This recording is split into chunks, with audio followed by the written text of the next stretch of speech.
Episode of the Coffee Break Podcast, where our mission is to share business ideas, practices, and strategies while we enjoy our cup of coffee. Today's episode is with Frank Schwartz, and thankfully, Frank came today for one purpose and one purpose only, to clear up a reference to Caddyshack that I've never understood. On a side note, we also talk a little bit about F3 and G3L. These are both leadership organizations. One is it pertains to fitness, and one is it pertains to leadership development. We're going to be talking all things leadership today. Eye-opening experience, eye-opening conversation. You want to grab a notebook for this. Frank is always full of great information and great knowledge. So this is going to be an action-packed episode, one that you'll enjoy. Frank Schwartz today on the Coffee Break Podcast. We got so much to say. We got a podcast to make. We're sipping on lattes, and it's time for a coffee break. It's time for a coffee break. Oh, yeah. Frank, thanks for being back with us. My pleasure, man. My pleasure. It's really good to see you. It's super exciting. Things have changed a little bit in the room. They have. We've literally changed 90 degrees. We were sitting that's right. Sitting 90 degrees different. Yep. All the stuff that was kind of over on the side there has moved into its own room. Yeah. And you installed a Dan. And we installed a Dan. Yeah.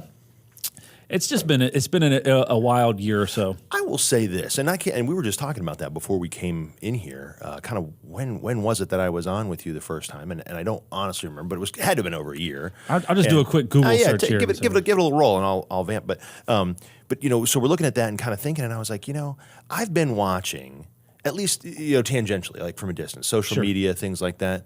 And I got to tell you, Chad, and I know this isn't blow sunshine in Chad's direction day, but you guys are killing it over here. Well, we appreciate it. I mean, it is really refreshing to watch how somebody took the opportunity, right, and said, okay, we have this huge problem in front of us, a pandemic, and pivoting and doing what needed to be done. And I mean, like the talks with the business leaders, and I think you're still doing those, aren't you? Oh, yeah. I mean, out of nowhere, like it's crazy talk. Yep. Yeah, we're coming in on 13 months, 14 months of nonsense. We shifted from daily. I mean, we went for 8 or 9 months. Like every day, like 4 o'clock or something. Every day, 4 o'clock. And we shifted over to 3 days a week, and then we went to 2 days a week. And that's we're still doing 2 days a week, Mondays and Wednesdays. And I'll tell you that. I mean, I know we're off topic already, but We said we had a topic. Continue. Yeah, it has just been taking, and we talked about it early on, taking lemons and making lemonade. Yeah. And that is, we were all handed a bunch of lemons as small business owners, and in a service world of going, what's going to happen? In every single business that was involved with it, they're at a different place now, a better place, and they're plotting the future, right? Yeah. It's been very exciting. And I would say this too. It sounds like it's kind of indicative of you were every day. Well, that's when no one had any work to do, right? So the fact that it's down to 2 a day, two a week, like that's pretty good. Yeah. That means other people are working and we're getting busy and doing some other things. Probably. Well, it was that. I mean, it was part of just we're spending 10 hours a week together. Maybe we should see each other on a part-time basis. I don't like you that much. But it was that, and it was also, every single one of the businesses have shifted some type of stuff operationally. And so, but for a majority of those people that are able to come and spend 4 hours a week together, it's just a growth mindset. So it's very cool. So awesome. December 3rd, 2019 was when you were here. Oh, wow. So. Okay. Yeah, so that was okay. Yeah. Yeah. That was it feels like forever. Yeah, about a year and a half. That's crazy. Okay. So anyways, that's so a lot I love how accurate you are too. You're like, I believe it was 10 o'clock in the morning. I just Googled it. Right? I did was Frank Schwartz Loc-Doc Security, and look, boom. It's all these videos here on Google. We're so famous. It's very difficult to So that made it easy. So let's get into rapid fire because I don't even know where we're at this point. Doesn't matter. You ready to go? I'm ready. If you were offered a position of the mayor of your city, would you take it? Yes. Yes. Yeah. Absolutely. Absolutely. I don't know if I would. No? Well, where do you live? Charlotte? Yeah. I live in Fort Mill. Like that's going to be like the easy. The king of Fort Mill. I'll take king. I mean, I'm pretty confident that's what it would be. Yeah. No, absolutely. Leadership's I think probably the most important thing that we can do. And if we do it well, then the entire community thrives. I hope no mayors are listening, but if they are, they could please contact us and we'll have you as a podcast guest. But does the mayor have any leadership capability, or are they just kind of a figurehead? You know what? I'll say it probably depends on where you are. Probably depends on where you are. In Fort Mill, who knows? I don't know. Probably a little bit. Question number 2, what board game do you like the most? Ooh, favorite board game. So most everything in my life, you have to put things in the right context. I mean, there are times when Monopoly is where it's at, and that's a lot of fun. I think currently my favorite board game right now is when my daughter, youngest, who is now 11, we have a Connect 4 tournament. Okay. And that's pretty solid. Yeah. I like losing to her in Connect 4. You like Sometimes legitimately. Like it's she's pretty good. How did you do that? Wait, I've been sleeping. Number 3, if you get rid of the world, this is an easy question. All right. But it's random. It's random. So I don't. Yeah. If you could get rid of the world of one disease, what would it be? Gosh, it's hard to say in the middle of a pandemic what you. How did that one come up here? Who knows? Yeah. Probably like the common cold. Yeah. Your favorite day of the week? Although, now that we say that, I would say I think malaria still kills more people than coronavirus, right? Yeah. All right, let's get rid of that one. Okay. Yeah. That's good. Your favorite day of the week? The ones that end Y. Baby, every day's a good day. Every day's right? a great day. Every day's a good day. If you're enjoying what you're doing, every day's a good day. Every day's a good day. Last question. If you inherited it or won, I've asked this question on the last 3 podcast Are you serious? episodes, but I'm going to ask it again. Random my rear. If you inherited or won $1 million, what is the very first thing that you would do with the money? Is it $1 bills? Let's pretend it's $1 bills. I'm going to fill a bathtub, and I'm going to roll. That reminds me of a guy that I know. His name is JJ. Okay. I'm pretty sure he has that. $1 million in a bathtub and he rolls around? Mm-hmm. Yeah. But he If puts you it in a have big pool. Yeah. Gold coins, really. Yeah. Wait, this sounds like some sort of Scrooge McDuck thing is coming to mind. So you would just swim in it. No, $1 million. I mean, it's so funny to say $1 million anymore because $1 million is it's not a small amount of money, but it's not a large amount of money. Yeah. But I would probably, I got a 17-year-old, a 15-year-old, so it's probably college and things like that, and get, investments, things along those lines, saving it up.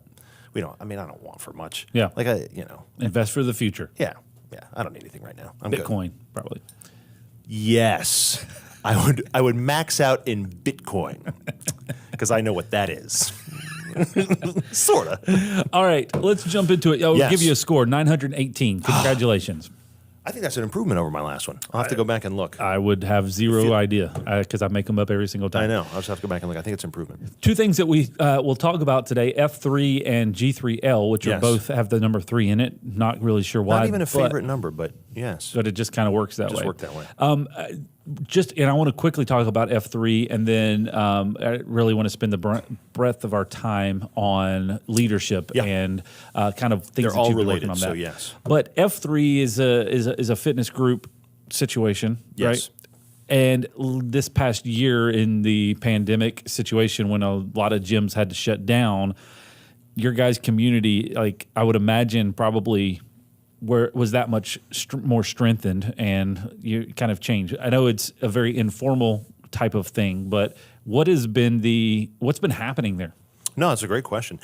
So, as you mentioned, obviously early on, especially before we really kind of had a feel for what are we really facing here, like what's really happening out there, and who's affected, and who's and all that kind of stuff. So there's still a lot of unknowns, and they started shutting some things down, and they shuttered the gyms, and so people did. We did see some influx from that.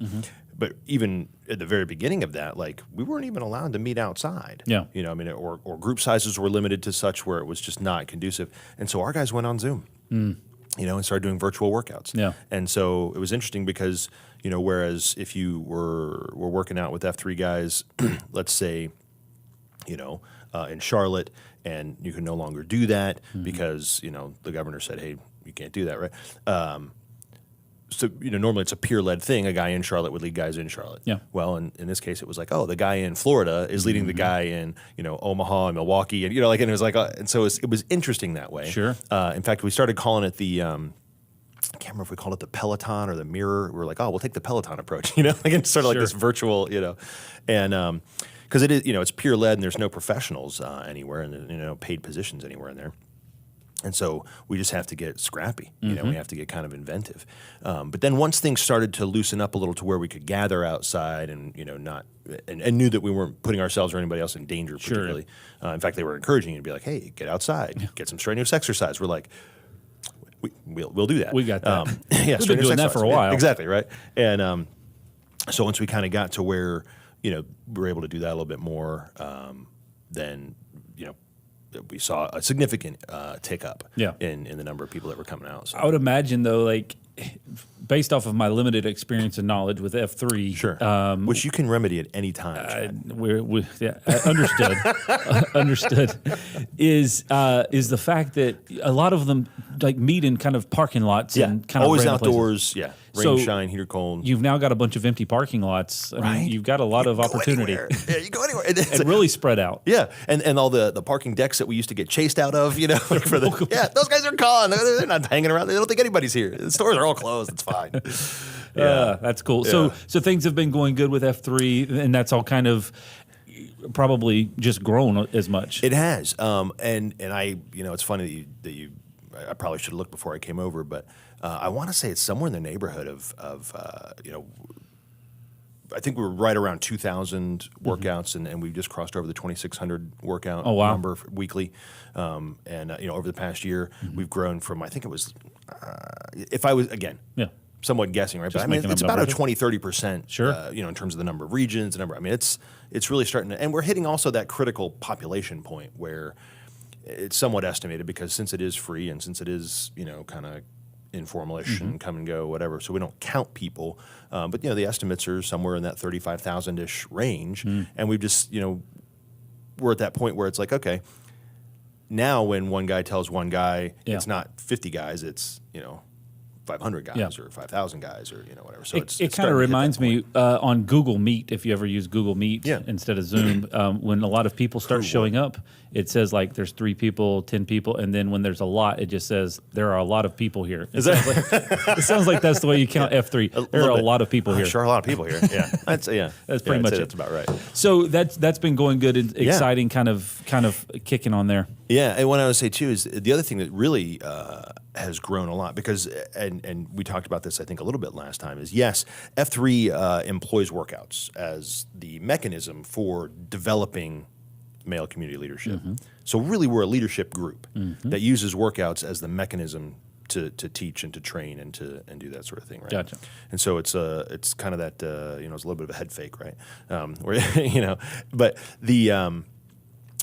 the interesting thing about it too through the pandemic is that because everything was shut down a little bit and virtual and that sort of thing, guys started meeting over Zoom or Google Meet if they want to do that. Is this sponsored by Google? No, should I know? Okay, I'm just making sure. We never mention Zoom again. Well, we just use G Suite all the time. It was a joke. Don't give any credence to what I'm saying here, except the important stuff. But they started having more leadership philosophy type discussions and using some of the books and things that we have produced and stuff and meeting virtually. And so the uptick, not just in the workouts, but also the uptick in sort of I guess what you would call the the cultural penetration or the culture meeting and having these discussions around leadership and how do we be better leaders and how do we run our organizations better locally and that sort of thing. Sure. That really ramped up. Oh, yeah. And in fact, our podcast, of course, not commuting, we've had that discussion. Right? Not commuting didn't help anybody's podcast, but we have seen a significant growth though in the amount of culture, in the amount of leadership. I think it's strengthened us, I guess, on the whole. Yeah. And which is what we would expect from our guys, right?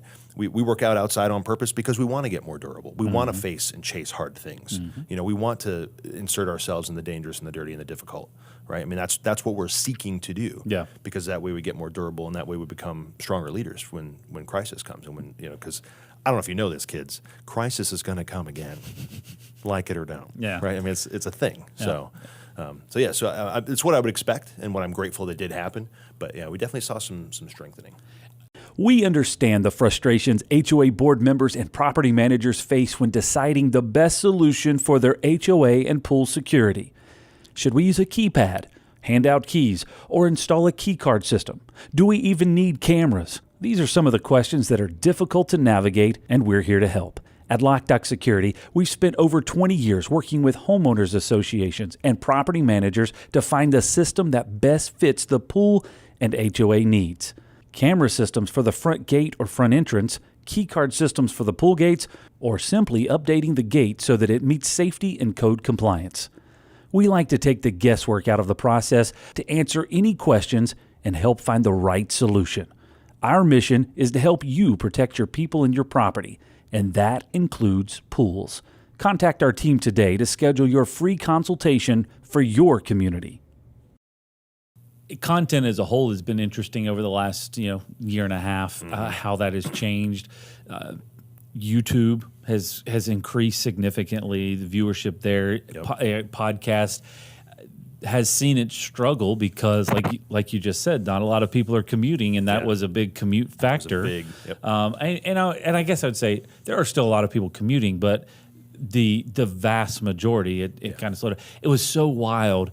I mean, just thinking back, March, April, May, June, even through last summer, man, my commute time got cut in half because I never stopped coming to the office, and it was just amazing. Yeah, and there's nobody out here, and that was like our understanding of how things were going was our office space is right next to the interstate, so you just walk outside and go, is it busier? He just put a decibel meter on this. It was amazing, and now he knows if you see cars parked on the interstate, then you know that things are getting back to normal. If it was never stopped, then not a good thing. But anyways, so outside of that, obviously a lot of content has changed. Things are shifting. You are navigating this G3L. Correct. I got it on the third try. Yeah. Leadership and deploying some more content avenues, connecting with people online to be able to connect and understand that. What has that been like for you over the past year or so?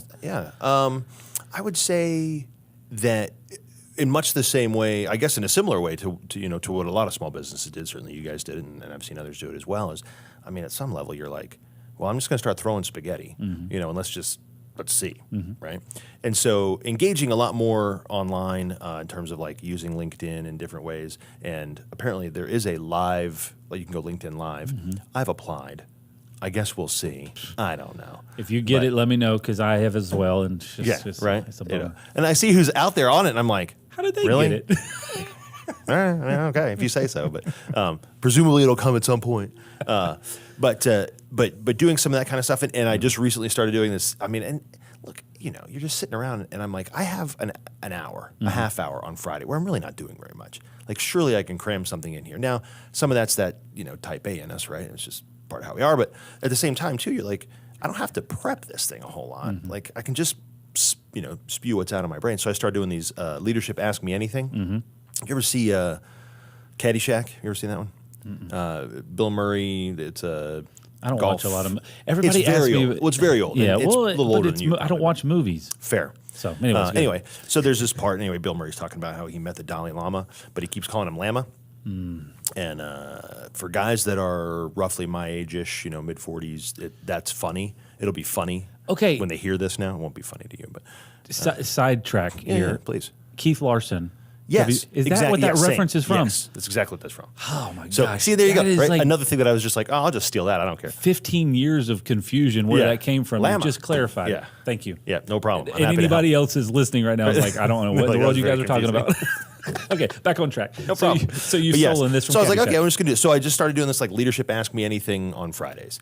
And, the first couple times it was like, it's just, your friends get on, they're like, you look stupid. And you're like, what are we, middle school? Like, what are we doing here? But then, over the last few weeks, it's been, it started to actually be a thing. Some people ask some very legitimate questions. Okay. And it's a way to kind of just engage. And I think that's, especially with people having been locked up for a year, to whatever degree, right? Self-imposed or not self-imposed or whatever, but certainly many more things have been shut down. Everything's been a little bit tighter. Yeah. And with to your point, more people going online to look. You know what it is, Chad? It's wonderful for me to say, well, I'm just very clever, and that's why it seems to be working well, and people are watching and whatever. Yes, it's because I'm very brilliant that people are reading my posts and whatever. Or they just are spending a lot of screen time. I would love to say that's true. I think there's an increase in screen time, but you know what I think there's a decrease in, and this is what I think it really speaks to, is there is a significant decrease in community. Oh, yeah. And that's really why I think people are starting to try and engage and figure out how, and have been for the last few months and stuff, because they're just like, I didn't even realize like how miserable I've been. It's isolation. Yeah. And and it's funny because I was just listening to a speaker this morning, and I've listened to this speech now several times in a row because I'm like, because it keeps just churning and churning. But that's one of the things that I've been talking to the guys about in F3, but also companies with G3L and things like that, is this same idea that, look, the crisis has been plopped in your lap. You have a challenge in front of you, and you have really only two choices. Grow or die. You pick. I don't. I'm easy. But within that, there is, and even the crises that we see like up in Minnesota, and these other places where there are just horrifying things happening. We can either divide or we can unify. There's really no middle on that. Yeah, in my mind, you can't just hang out. Yeah, and just be like, oh, I'm pretending that didn't happen. Like you have to pretend it didn't happen. Like you'd have to pretend that. So you'd have to be like a sociopath or something to sort of stay on this whatever. And unfortunately, what we keep seeing happen is just more and more divide. And more divide, and the people keep digging in a little deeper and keep digging in a little deeper, and then and the chasm gets greater. And I started I was like, people's belief about the universe and the world and whatever is up to them, and however it is however it is for them. Right? I'm not judging it. I'm certainly not making any kind of claim on knowing exactly how it goes. Sure. But that said, it does seem that whatever whatever's happening out there. It seems to want us to be isolated. Man hunts best in a pack. Yes. Right? The isolation, the doing it on your own, that kind of thing. In fact, I told guys this a couple weekends ago. We were doing some training out in San Antonio and said, and I just looked them right in the face and I said, look, here's the facts. The facts are that you were not created by whatever means you subscribe to get us from here to there. You exist, though. We all agree on that, right? Okay. However it is that you got here. Sure, we're here. The adaptive nature of human beings is you were not made to go this alone. You were not made to do this by yourself. And if you believe that you are, and you think, well, I'm strong enough, or I'm smart enough, or I'm whatever enough, if this is the first time you're hearing it, I'm sorry, but that is a lie. It's a lie. Yeah. You cannot. It is 100% impossible to do it on your own. And unfortunately, what we see is, the society and the whatever is driving us to try and be more and more alone and more isolated. And so that's why I think people are spending more time, and they're just looking for a community, and they're looking for anyone who will stand up and say, I have beliefs. Yeah. These are the things that I think are good and virtuous, and I think we should all jump on, and do this thing together. And people are like, can't wait. Yeah. Let me in. Yeah. I love Together. Yeah. Together's my favorite, right? Our company, a majority of our company, is doing a monthly book club. Man, I'm tongue-tied today. And the book that we're currently doing is How to Lead When You're Not in Charge. Ooh, I've not heard of that one. Okay. Tell me more. So, I've just gotten started on it, so I can't tell you a whole lot. Then don't tell me anything. The basic summary of it is when you're in a group, in a community, in some type of a group of people, there is this assumption that the only way to get things done is to be the person in charge. But real leadership happens at whatever level that you're at. And don't wait for somebody to give you a title or role or whatever, but creating leadership at every level, creating leadership wherever who wrote you this? are. Clay Scroggins. Okay. Good old Clay. That's right. Old buddy Clay. The Scrogster, as we called him back in the day. Yes. So the reason I bring it up is it struck me as we were talking earlier before we got started about your kind of leadership philosophy, things that you're working on right now is not necessarily at the C-suite, not necessarily at the person that's supposedly in charge, Right. but with the everyday, this is what's happening, feet on the ground operations type stuff. Yes. Leadership in that perspective. How does that change an organization when you create leadership at every level of your organization and people operate as if they are in charge or operate with a level of leadership, leading themselves, leading other folks, whatever? How does that change the trajectory of that organization? Dramatically. So, And why, I guess. right. No, that was a good one-word answer. We'll move on. better. Yeah, I don't know. Right. So let me say it this way. So F3, as an organization that president of F3, so that organization that I lead, as well as the consultancy is just us and a couple of guys, Sure. right? But certainly what we're trying to teach to folks that have larger organizations too is you can either be an organization with leaders, right? A lot of management, if you will, a lot of oversight, a lot of institutional governance, or whatever you want to call it, right? Folks who check boxes for a living and make pivot tables or whatever they do with spreadsheets these days. I don't really know. Gotta love a good pivot table. I would if I knew any idea what it was. But the idea that you have that kind of an organization, or you have an organization of leaders. So you can have one with leaders or of leaders. And I hate the word empowerment because I think unfortunately it's been abused to the point where it's meaningless. It doesn't have any real meaning anymore. But to create actual opportunity for leadership. Now, we typically intend to think of, okay, I must have a role. So just like you're saying, like I must have a title, or I must have a this or that or whatever. People give millennials a really bad rap, and they're like, oh, they just want to be entitled. And I'm like, no, I think you're missing it. I think you're looking past what is really there, and you're putting it in your Gen X, context or whatever, right? But they're like, well, they want these titles and they haven't earned them. And I'm like, what if there were no titles? What if you didn't have a title? Yeah. Like, what if it's really just a matter of them wanting to feel like they're contributing because they have been taught to lead themselves, lead others. And the trick of it all is, and this is where a lot of institutions get really hung up, and as much as they really want to believe that they're different than this, as much as I didn't make them talk about the fact that they are different than this, they really aren't dedicated to a mission, unfortunately. They have a mission statement, which is typically, and it may even been very well thought out and whatever, and it's in vinyl on the break room wall or whatever it is, Absolutely, right? Yeah. But to really have a true sense of purpose, of we are headed to a place to make things happen, right? There are tasks that we perform in order to fulfill this purpose, and this purpose is bigger than all of us, right? We're not here to install locks and doors. I mean, sure, yes, tactically that is a thing that we do in order to, right, to create safety, to create a place where people feel comfortable working, to whatever the thing is, but to really start looking at a grander vision of what is it we're really doing here, and what is it we're really trying to do. And that way, when you can get men and women, the term we would use is missional, right, and get them on mission, and then help them individually. And this is a lot of the work that I'm trying to do right now, and that is by far my favorite thing to do, is to take a person, and we were talking about kind of that magical demographic person, right? Is a man or woman who has worked at a company for, let's say, between 5 and 10 years, right?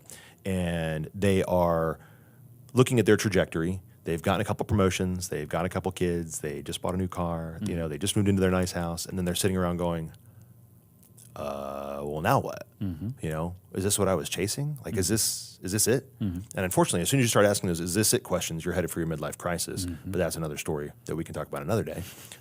You'll get there, young man. But you start looking at all these different things that are playing out, and these people need to become unlocked. So the work that I love doing is looking and saying, let's find out what makes Chad. Like, let's get really down to like what turns you.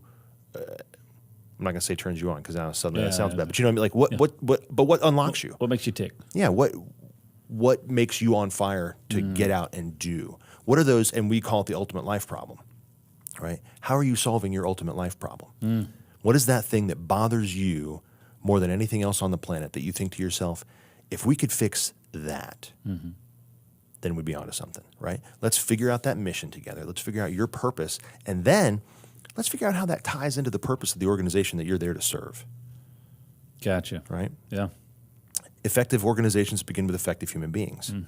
So if we can help you become an effective human being, then, I mean, then when you sit down with the numbers guys and go, well, why should we give you this training or why should we do these things? It becomes pretty obvious when you start talking about things like turnover and retention and, whatever else, you pick a metric, it doesn't really matter. Sure. If you have people that are missionalized, that are just dead focused on accomplishing the greater good, they are willing to sacrifice themselves, they are willing to sacrifice money, they are willing to sacrifice comfort, they are willing to sacrifice a lot of things if they understand how to get from here to there. And it's true of F3, and it's true of the companies we work with.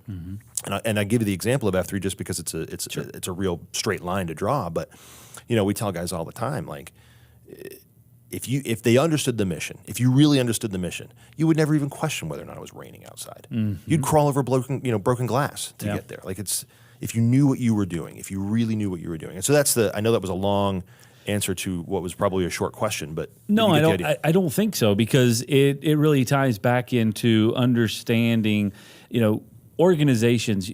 I guess you can address it from one way or another, but at the end of the day, you're trying to solve somebody's problem. Yeah. If your organization is trying to solve some problem, and if the folks that are a part of that organization are not tied to collectively, I guess, what it is that you're focused on trying to accomplish, and they can't see that, then they are just there to complete a task. They're task completers. Right. And that's where I guess the difference between understanding and unlocking people from a leadership standpoint is it's less of just saying you have the freedom to make these decisions. It's this is where we're headed and making decisions in that direction. No, yeah. Can you copy this key? That's a question we get asked about 3,422 times a year. And how can you actually be sure that the person who asked that question is supposed to get a copy of that key? Well, we think you should always know who can copy your keys to your business and your home, because it could be your neighbor, an old employee, a contractor, or even worse, your mother-in-law. At Loc-Doc Security, we believe in protected key systems, so you always know who has a copy of your key. To find out more, visit locdoc.net or stop by our Charlotte location. Loc-Doc Security, helping you protect your people and your property. I like to call it the Chinese menu fallacy, and that is that when you go into a Chinese restaurant, you believe you have all this choice. You look at the menu, a huge menu, and you go, yes, I will have whatever I want to eat, but ask them for a hamburger and see what happens, right?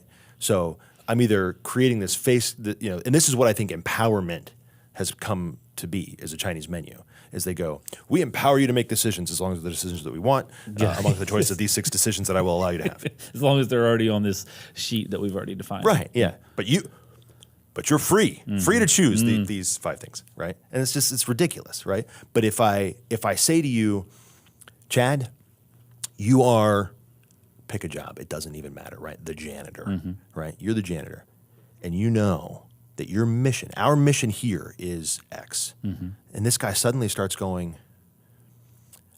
I will keep the place clean to accomplish the mission, because clean environment makes better workers, makes better, whatever, right? Yep. And then now that's maybe an extreme example, but the idea is still there. No, I think it clicks. So we say our mission around here is to help our customers protect their people and their property.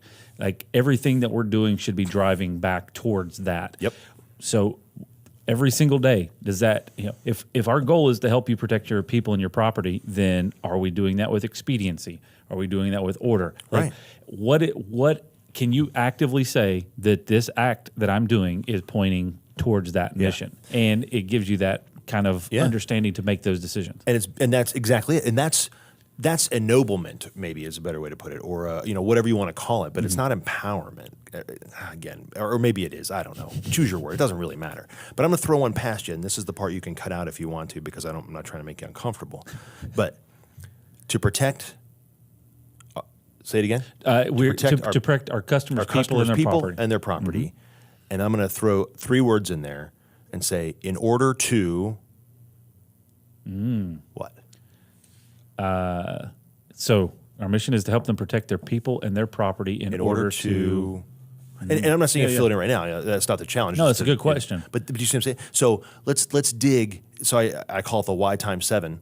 And I kind of we go. It's not literally 7 necessarily, but that's one of the processes that we go through. Not that we're trying to, and I'm not a management consultant. Sure. I have no interest in that whatsoever. I think I mentioned I don't know what a pivot table is. I think you have to know what that is in order to be a management consultant. I don't really know, so I'm not interested in going in and doing like these great visioning exercises with like, let's change your mission statement and make it blah blah. Shut up. Your mission statement's probably fine, but it's just probably incomplete. Yeah. There's layers of stuff underneath why it is that you want to do that, and so I say, to protect our clients' people and their property. Why? And then you answer that question. Okay, well, tell me why that's important. All right, well, help me understand what it is about that makes the, what I mean? And we kind of go through this process together, and then pretty soon you start going, it's a little dramatic to say, like, we changed the world with locks. Yeah. A little dramatic, right? But at some level, you're not really changing the world, but none of us can. Is that dumb to say? I know your mom always said you could, right? No, but I'm not going to change that. Yeah. It's kind of simplifying down the process to what it is the root of what you're trying to accomplish. Exactly. Yeah. Exactly. And that's what it is. It's the paring down all of the machinations and the bluster and the whatever it is, right? To get down to what I consider capital T truth. What is the capital T truth? Well, I think a lot of people get so tied up on a mission statement in the making it sound so ferocious, right? Like with so many big words that nobody really understands, and it's not portable, and people can't really get behind it because they don't even remember what it is. Simplifying it down to, we changed the world with locks or whatever it would be, it's portable, and at that point, you can have the most defined mission statement and the most accurate to what you're trying to accomplish. But if people can't, if they don't remember it or they can't embrace it, then who cares? It's no good. And if I can't see myself in it, then it becomes a real problem. Yeah. So Johnny Installer, when you say we exist to protect our clients' people and their property, and you give him the in order to, and then he says, oh, no problem. Now, Johnny, you're a leader. You are the leader. In your, yes, you have a sphere of influence within your job description and title and all that kind of stuff. Sure. Yeah. It's not quite the Chinese menu fallacy, but it's, yes, there's limits. You're not going to. He's like, I think we should spend $1 million to fix this. Well, Johnny, you're fired. But right? But if you're the leader and you understand what it is you're leading toward, every decision that Johnny makes in the field now has a framework. It has a reference. It has a place where he can see himself and he can see what it is he's trying to actually do for these people. It's the whole outcome-based objectives rather than the opposite structure where you're saying do this. Right. It's right. Here's your checklist, Johnny. Here's your checklist, but now here is your outcome-based objective. So as long as we're working towards this goal. And there may be a checklist that's part of that. I mean, there's almost always tactical pieces of the transformational or strategic solutions that we're trying to come up with, right? But if you only focus on the tactical, Johnny learns how to be a tactical guy very, very well. Unfortunately, then, and this is what happens, right? If you have an organization of people who know how to do a job, but they're not leaders, then they can only make decisions to hear, right? And then as soon as it's outside of this checklist, Johnny just looks at the wall and goes, I better call Dad. Well, the other part of it, I think, where I'm understanding where you're headed, if they don't, so in order to have a defined checklist that this is the only thing that you're going to do, you're just going to follow this checklist, that means that somebody, that person in charge, has predetermined what that checklist is. Yes. And it usually based on experience that has nothing to do with what Johnny's actually doing, but go on. And in the possibility that that person in charge missed a critical component on that checklist, in our situation, Johnny's not going to complete it, even if he realizes that it needs to be done, if he's not positioned to be a leader, right? And that's what, I guess that's really, if you dial it down, that's really what it comes down to is, you can process and SOP things and all that because that's who's going to be the person in charge. And I'm not against SOPs. We're working through that here in our organization. You got to have them. I mean, you really do. You have to. But I guess the point is, if you get so structured in this is how you do everything because somebody else in charge said this is how it's supposed to be done, and you don't give people the leadership qualities to understand what the mission is, and if the mission is against what this checklist is, then what do? We go to the mission. Right. Because you're going to have people that are going to miss critical steps because it was not predetermined for them. Right. Training the people in the leadership capacity where they can make those decisions aligning with the mission is where you have that's great success, right? I agree. Yeah, I agree very, very much. Because that's the thing is, and we see it a lot, and again, we try to teach companies this, and it is more difficult. I mean, especially because we're kind of swimming upstream to some degree, because the culture has taught us a very opposite thing for so long. But particularly in F3, people call me, right?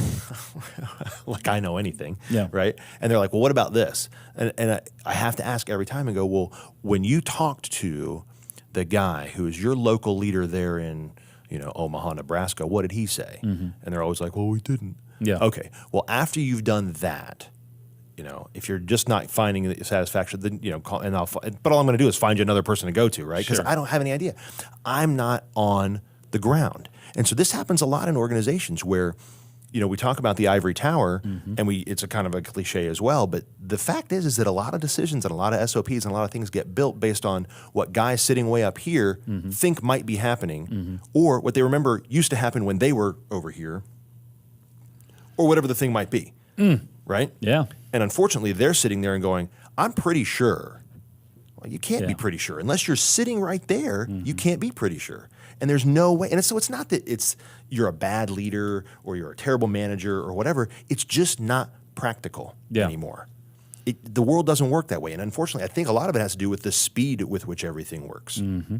This guy has to be able to make critical decisions on the ground and know that he is moving toward mission, that he is leading something, himself, his team, his client that he's visiting, and if everybody's connected in on that, right? These guys, and this is where it really gets tricky, and this is why I don't work with CEOs, right? Because unfortunately, more often than not, these guys have already decided they know how it is, and it's very difficult to help them to change. Yeah. Other people with other skills can do that. Yeah. I don't have those skills. What I can do is I can go to this guy here and say, all right, let me unlock your brain. You're going to get missional yourself. We're going to teach you how to teach all these guys, because this is where the work gets done. We'll teach you all these guys how to do it. And you're effectively impacting future generations, because I wouldn't say that you at this point. I think it's important for the C-suite to understand that, the CEOs and all of those folks to understand that this needs to be a mindset. Yeah. Harder to switch them if they've been 40 years in this way. It's not impossible, but it's going to be harder for that shift.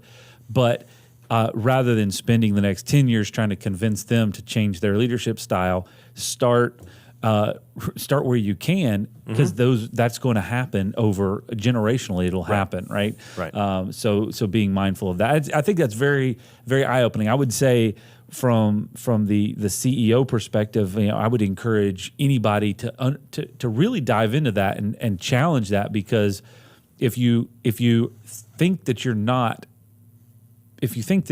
acting that way, maybe go ask some people, because it's probably the case, and start to understand, how do I get people in a position where they can make decisions and impact towards the mission, and give them the ability to make those decisions without relying on somebody in charge to do that. And I think it's very timely for me through this conversation in the middle of this book that we're kind of getting started on, and seeing the massive impact of getting people comfortable with being in charge and being in a leadership position wherever they are. It's tough. Yeah. Because, again, taught for so many years the opposite thing. Well, I'm just supposed to do what I'm supposed to do and just take my orders and go home. It's above my pay grade. Yeah. Right? Yeah. Oh. heaven help you. Don't say that stuff. Yeah. You know, like that's like when my kids say, well, I can't. I just, there's like this valve. I don't understand what you're saying right now. You know, that's just not a thing that I Does not compute. Yeah. No, but it is, again, the traditional mindset that has been, and so it's a long-term strategy that people have been working on for years. I mean, this is not new. No. But Well, it's starting to become more of a, I guess, more of a mainstream understanding, and you're going to see that move through. Well, and it's like everything, you know, there's cycles and there's waves and there's times and there's seasons and whatever. And I will say that in maybe a new and slightly more enlightened and different way to a degree, it's not a new idea. None of this is new. I mean, leadership's not new. Sure. Good leadership is good leadership and has been for hundreds of thousands of years, right? But I think it's an idea that's time has come around again. Sure. And we're seeing it in a much more deep fashion. And again, it's because we have so many more tools, so much more information, so much more ability. We can be so nimble and so quick. In fact, we talk a lot about bullfrog organizations versus lizard organizations. You know, and a bullfrog is the kind that, you know, eventually becomes so bureaucratically bloated that it just sits on the lily pad and waits, flies, you know, and just and that's it. It doesn't do anything. But you know, Wait for stuff to come to them. Exactly. Yeah. A lizard is nimble. It seeks. It goes. You know, you grab a lizard by the tail, it breaks it off and grows a new one. Right. You can't keep a lizard down. Oh man. Right. You Come got to on be now. fast. You Yeah. got to get moving. So, but that, you know, those differences become more and more evident. And I think people are really at a place where that lizardness is an idea that they can grab onto. So. I like it. Frank, thanks for coming in today. No way. I mean, I could do it every day. it's been a great I'm conversation. not going to, but I could. I've got a few other things I've got to get done. Yeah, But, one or two. Appreciate you coming in. If anybody Absolutely, wants to get in contact with you, what's the best way to do that?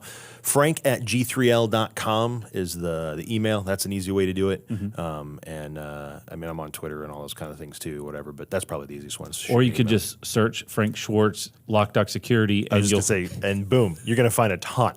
it'll take you right there. Yeah, absolutely. Very cool. Thank you again, Frank, for coming in. Always a blast to sit and chat with you. At least I've got my coffee. So, yes, good stuff. Thank you for joining us today. If this is your first time, we invite you to subscribe, because that's the only way you're going to get the latest episode every Tuesday morning as it comes out. It's Tuesdays, 9 a.m., brand new episode. We've got over 130 other episodes for you to check out. So you can do that all by visiting locdoc.net/podcast. We have it in audio and video as well, so you can get all of that there.